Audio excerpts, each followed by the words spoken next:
Hello students, in this video I am going to explain about NumPy. After watching this video you can able to understand what is NumPy, why we use it inside Python, and what is the Ndarray and how to create it. So as you see the first point here, NumPy stands for numerical Python and it is used for working with arrays.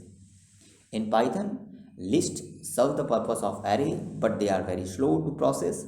So we use NumPy instead of it. NumPy provide 50x faster than a traditional Python list. So we use it instead of list. The array object in Numpy is called the Ndarray. So Numpy also provide a lot of supporting functions that make working with Ndarray very easy.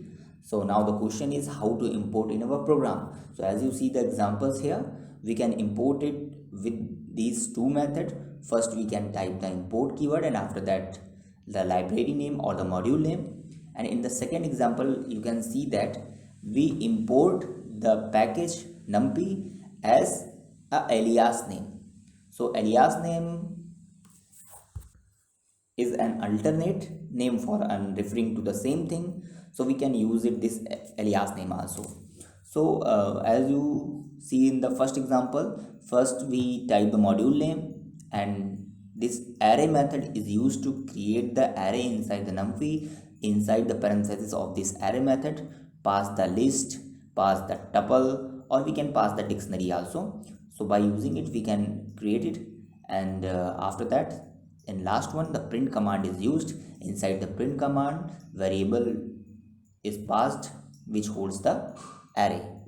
Now the output it shows like that. So let's go into the Python shell to create Numpy object, which is also known as the Ndarray. So here I type the import numpy as np.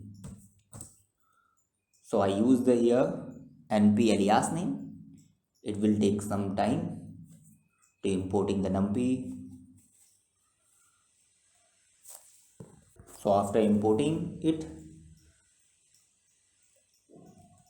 to create Ndarray object, type variable name in which you want to assign the Numpy array, call the library name. Here I import the Numpy as np, so we use this abbreviation np dot function we used to create array. And inside the constructor of array we have to pass a list, dictionary, or tuple also. So here I pass list 1, 2, 3. Now press on enter button.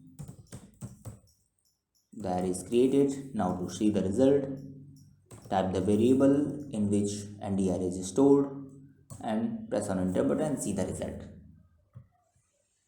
It will create it. So in this manner we can create the Numpy array object. In next video I will show you how many types of Numpy array we can be created by this method.